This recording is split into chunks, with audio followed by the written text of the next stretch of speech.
The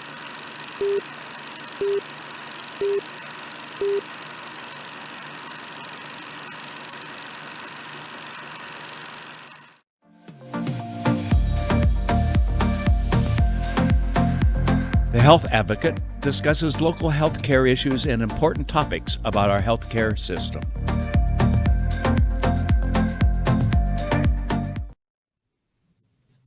Hello, and welcome to a special episode of The Health Advocate. My name is Matt Dinsmore, and I'm a nurse practitioner advocating for your health.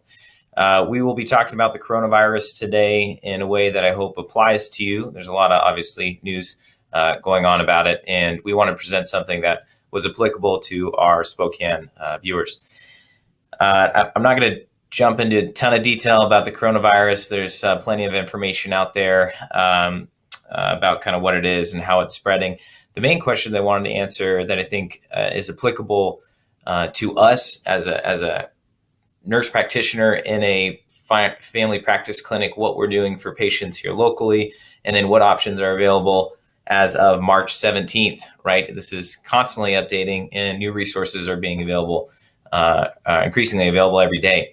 So the first question I have is, should we be afraid of the coronavirus?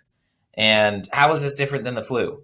I feel like there's two sides to the fence of this, and that is that we're like blowing this out of proportion and we are isolating for unnecessary reasons and people are wearing masks and that's not helpful. Why are we doing it?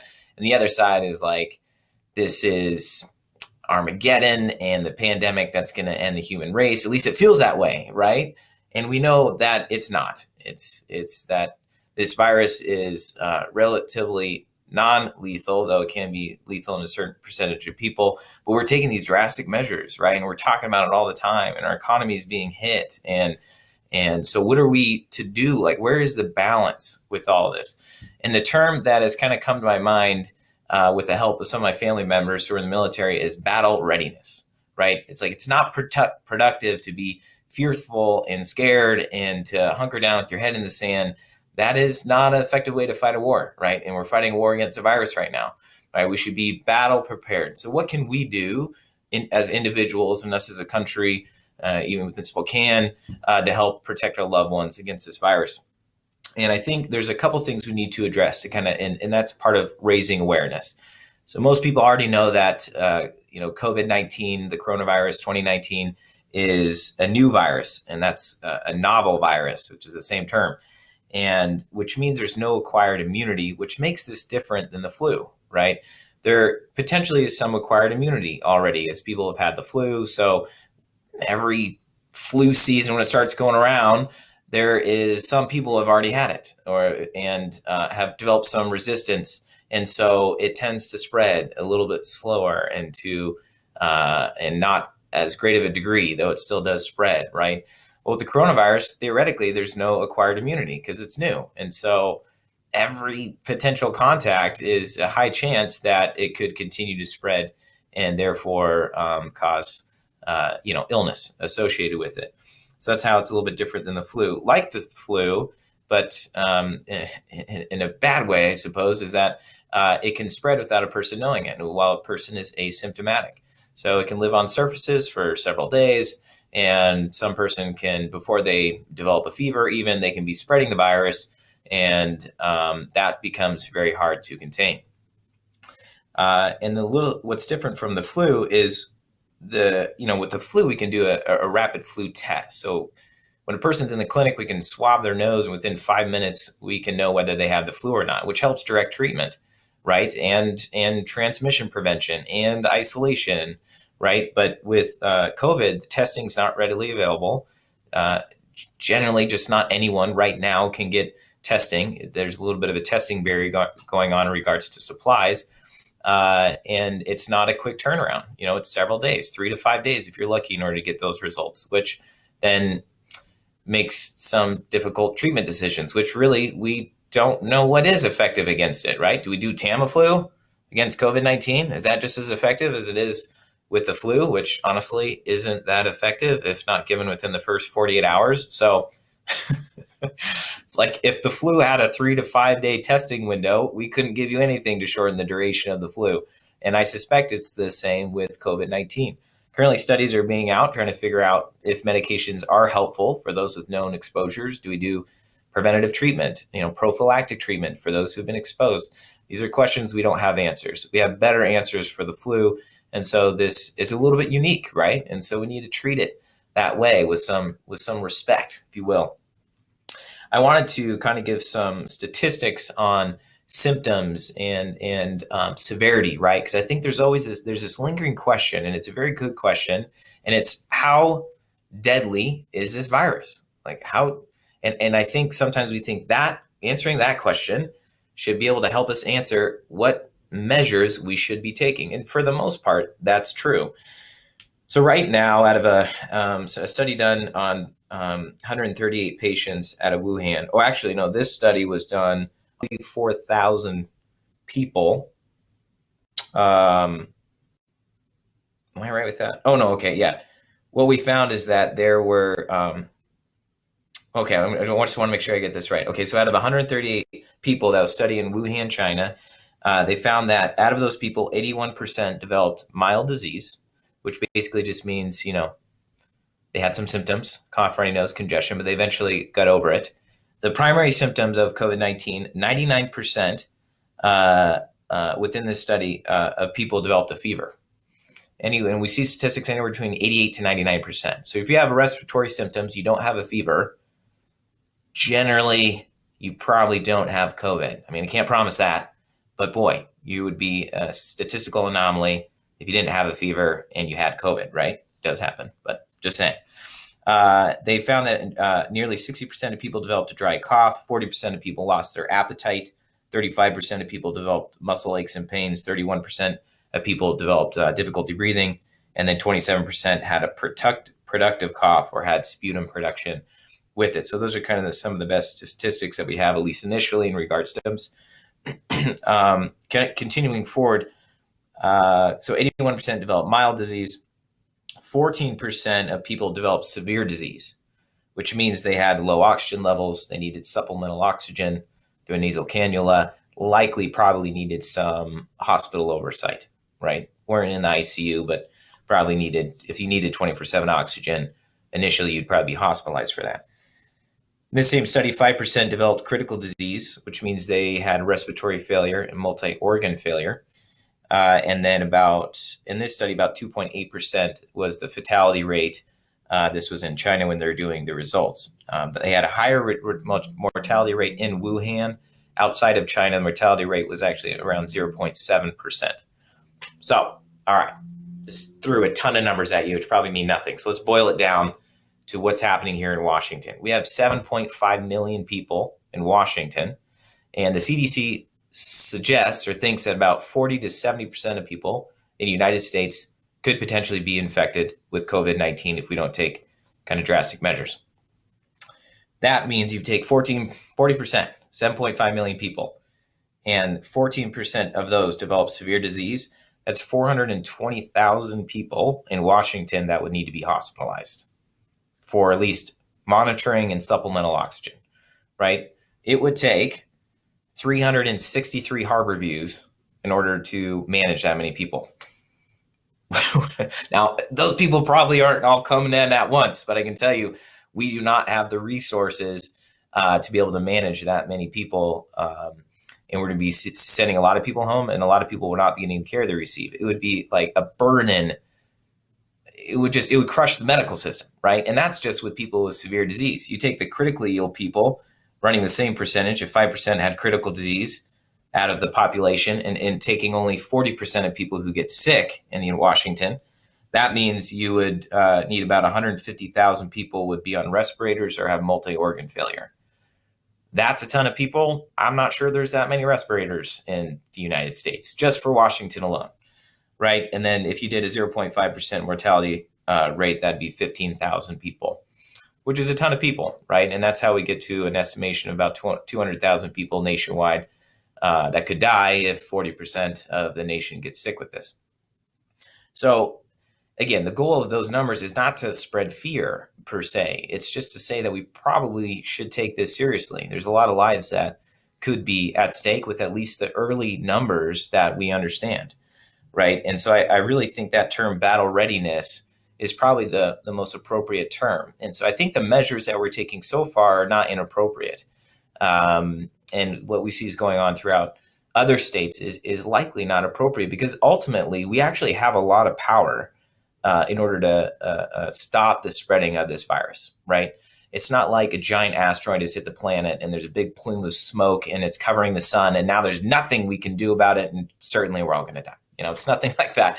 It's more like, hey, if we stay home and take some precautions when it comes to this virus spreading, we might be able to significantly decrease the spread of this virus, totally curb to nearly abate it, and save hundreds of thousands of lives. Right, and doing measures that aren't honestly all that difficult, right, which we'll go into in a little bit. So we have the power, right, to help keep people safe. We shouldn't be in panic mode necessarily, but we should be taking measures appropriately and taking it seriously, I believe, and everyone should. The reason being is that, I can help protect my family, right, by taking measures here at the clinic, wearing masks when people come in, make sure I'm washing my hands, using alcohol sanitizer, offering patients who come in, giving them masks. But I can't control what that person does outside the door, right? And ultimately, it's that person that also presents a risk to my family members, to your family members, to themselves, right? If they don't take these precautions seriously, then this is how it continues to spread, right? Now, again, some people may be asymptomatic and spreading and they don't know it. Dang it, that sucks for them and for all of us. But if you are sick or you have ways to stay home, then for the good of all of us, let's stand together. We're all in this together. It would probably be best to stay home, which kind of brings. Let's go off to recommending and testing currently. Again, this is probably apt to change, but we're getting a quite a few number of phone calls. We do a lot of telemedicine services through direct primary care and through the clinic that we're at. And so a lot of people are saying, hey, I woke up with a fever and I have a cough. Now what? What do I do now? I know COVID's in the news. So I have a cough too. Mine started before and I didn't have a fever though, so I probably don't have COVID. I want to share with you so what practitioners are doing, what the health community is doing currently in Spokane, and what we're being advised to do with patients who are symptomatic. And this comes from the Washington State Department of Health. You can certainly Google them and COVID and look up the guidelines themselves. But, they have 3 different papers. What happens if you are potentially exposed to COVID?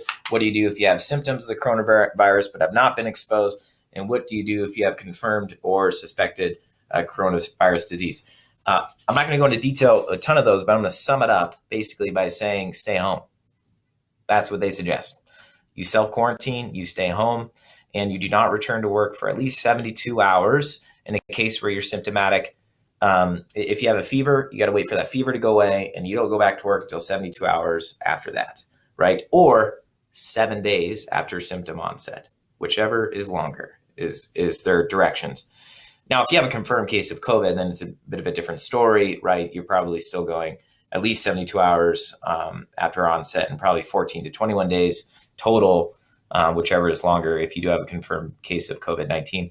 But right now, not just anybody can go in and be screened, right? There's no Walmart testing center drive-through tent yet that we can go through that I'm here in Spokane where anybody can be screened. So right now, in the regional health district cannot handle that many people wanting to be screened. Like if our clinic is having 5 phone calls this morning about COVID, I can't imagine what other clinics are dealing with right now. We simply do not have the testing capabilities to test that many people right now, right? So, like I believe the last thing I read was that Spokane can handle about 200 tests daily, and then the University of Washington can handle about 750 tests daily. They're hoping to double that, both of them, within the next few days in regards to testing, but still that probably doesn't quite meet the demand if we open it up to everyone. So they're prioritizing basically healthcare workers, anybody who is in like first responders that would be at risk. If you're one of those, you can get tested. If you are in a place where there could be an outbreak, so like if you're a student, if you are in a nursing care facility or something along those lines, and you can get testing. those are the people that are prioritizing testing, right? Because they're limited in how many tests we can deliver right now. To take a quick pause, what does that mean? That means there's a lot of people who have typical like COVID type symptoms that are probably not being tested, and we are suggesting they stay home. That means a couple of things. That means that there's probably a lot more people with COVID going around 19, and they're hopefully staying home like they should. But we really don't know if they have it or not, because there's a lot of other non-COVID respiratory symptoms going around right now, right? So it's really hard to delineate. So we're treating it all as if it is COVID-19, and it's really not changing our treatment suggestions. Whether you have it or not, we're still treating you essentially about the same as any other virus. But there's this purpose in testing, I feel, that we're trying to build as a nation, is that is try to manage it from an epidemiological standpoint. How is it spreading? How many people are having it? And right now, we're behind the 8 ball, right? We don't quite really know how many people have it. And if anything, our statistics are probably a bit skewed towards a higher mortality. What do I mean by that, right? So the people that are generally have mild illness are staying out, they're not being tested, and they're probably getting better, right? 81% of people. The people that need to go to the hospital, have respiratory failure, they're more apt to be tested for COVID. And if those are the people more apt to die from it. And therefore that might be skewing the mortality rate a little bit higher. At least I kind of hope so. There's a little bit maybe more of optimism when it comes to people who actually have it and getting better versus the actual number of people that were able to test. So we took a break to talk about who's getting testing. So the other people who would be testing, like from a practitioner perspective in the direction, they're still saying, hey, anybody could technically be tested, but we're leaving it up to health practitioners to help make that decision. But we highly, highly advise not testing asymptomatic people. And if people are generally have mild symptoms, just tell them to stay at home. We can't handle this many people getting testing, right?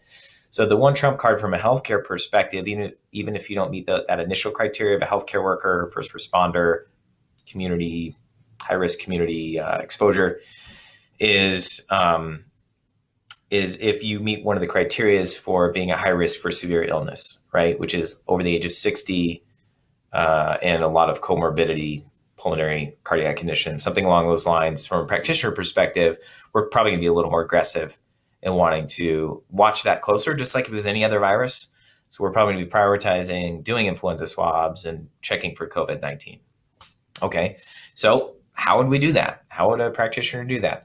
Some clinics can collect the swab in-house, but I would say a majority of primary care practices are suggesting that you go to an urgent care or an ER where they're currently set up to be able to manage those patients in a way that they can control, right, any spread of the condition or the virus, right? Now, the one key tip, and please, if you're thinking that you need to be tested, please call the facility before you arrive. Right, it becomes a bit of a nightmare if somebody comes in, they're tested positive 3 to 5 days later, and then they get to track where they were, and if they were in the waiting room, it becomes a bit of a nightmare. What clinics are doing, ERs, urgent cares, is they're taking those people and theoretically they're supposed to take them immediately back to a room, and they can be isolated, do testing, then have them leave through another door where there's a decreased amount of exposure possible. So I would say not more than just a courtesy. If you really feel like you need to be tested, please call the urgent care ER, say, hey, here's my name, planning on coming in, feel like I need to be tested. I meet some of those major illness criterias, and I'm not feeling real well. And so give them a heads up, because they will likely meet you at the door and help direct you to a safe place. All right. So we kind of boiled that down. I wanted to leave with you guys with something to kind of empower you and some thoughts to help keep you healthy as we move forward with this. And just a couple suggestions. Probably it all can be summed down. If you want to keep yourself safe, then just stay home, right? That would probably be the best thing to do. It's why we're doing remote episode today, right? There's no use for me to go out. We have the ability to do telemedicine, to walk into Spokane Talks and get exposed by all those dirty people in there. I'm not doing that. Just joking, Vinny, just teasing. And I shouldn't be exposing them, right? There's just no reason. So we can do things like this. So be original in your thoughts. And if you do need medical care, try to engage in telemedicine services. So here at Direct Primary Care, we have an app where we can call and communicate with our patients directly. The providers can. And so there's easy access. We're trying to prioritize even managing most phone encounters, try to keep people at home, not having them have to come into our clinic and potentially face some public exposure, right? And so I would encourage you to do the same. Many insurance companies or clinics have the option to at least speak to a nurse for certain medical care and request refills of medications, things along those lines. I think a lot of facilities are going to be willing to give refills on meds, knowing the nature of what's going on and trying to decrease exposure. And just my tip to you is to request at least 3 months worth of medication, right? So then you can just stay home, have your meds, not have to worry about it. So if you're on a month-to-month prescription, call and see if you can get that 3-month refill. Most practices will be understanding of that. And then I said, drive through everything. So go through drive-through pharmacy, drive-through food, drive-through grocery shopping. They even have that nowadays. So I would highly suggest, not walking into a store in a cart and again, where other people are, try to utilize and benefit anything that involves drive-through. It is worth the wait, which likely there will be a pretty good wait now. Decrease waiting room time. So let's say we can't manage your symptoms, or we really need to do a physical exam to suture up that wound. Just try to decrease your exposure in the waiting room, right? So what I would suggest is just as you walk in, hand somebody a piece of note with your number on it. Say, I'm going to be right out in my car. Give me a call when you're ready to see me, and I'll pop up here or in here right when you're ready. But I prefer not to wait in this waiting room if at all possible. So I'm not exposing people and I'm not being exposed. I think clinics would be willing to manage that. We would be. All right. And then keep it within the family. So what I mean by that is there's a lot of kids off school right now, and there's a temptation to have, play dates and let's go out and spend some time together, try to beat the cabin fever that likely is happening. Don't. It's now, unfortunately, is not the time to be spending time with friends outside of those who you currently live with. It's the best time to just hunker down. If you got to see your best friend, Skype them, video conference them, something along those lines. But now would be the right time to stay home in order to help protect yourselves, your family members, and everyone else. Of course, there's plenty of information on hand washing. Just the only technique I thought was good that I heard is that, with the lathering, the alcohol-based is actually superior than soap and water. But since alcohol is in a short supply, if you have soap and water, a lot of us do this. We rub our palms together, and that's so great. We're cleaning our palms, we're lathering it up. That's so good. But we touch things mostly with our fingertips, right? So the key is to make your hand like a duckbill, if you will. And then you want to clean the fingertips and the nails within the palm, and then switch and do that. And you probably want to do that for 30 to 50 seconds and all that. Of course, we miss the back of the hand, and there's plenty of other half an hour. I could probably speak on effectively washing your hands, but that'd be the tip that I'd use. Really thoroughly wash your fingertips, and then, soap and lather it up and clean it off that way. If you're without the alcohol-based cleaners. Cough within your sleeve, which is what I did earlier. If you are out in public, just try to use an elbow or something along those lines to open up a door, because you're less likely to touch your face with your elbow. If you can do that, that's pretty amazing. And that way you won't go the virus from your hand to your face. Really, these are measures to be taken, whether it's COVID-19 or the flu's going around. The other thing is probably wearing a face mask in public would be appropriate. At least right now, we know that all face masks are not alike, but something is probably better than nothing in most circumstances. And then finally, like the elbow bump is probably appropriate when you're saying hello. I'm very much like a handshake person, and I hate these, like wearing a mask and not shaking hands just seems like really rude to me when patients come in, but it's appropriate, at this time, and people are understanding. So, if somebody reaches out the hand to shake your hand, to say, oh, hey, can we elbow pound or something like that? And they might think you're crazy, but when you're not coughing and hacking up a lung, I'm sure you'll be happy for it. And hopefully it's just for a short period of time. Then we can go back to hugging and kissing everyone, right? All right. Well, I'm Matt Dinsmore, the Health Advocate. Those are the tips that I have today. If you have any questions or comments, please leave them below in the Facebook comment box. You know where it's at. You're on Facebook. Otherwise, thanks for your time, and we'll be seeing you in the next few weeks.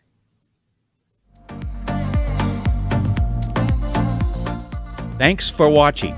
Ask the host a question, recommend a guest, or check out any of our other programs on Facebook, YouTube, Twitter, Apple Podcasts, Spotify, or SpokaneTalksMedia.com.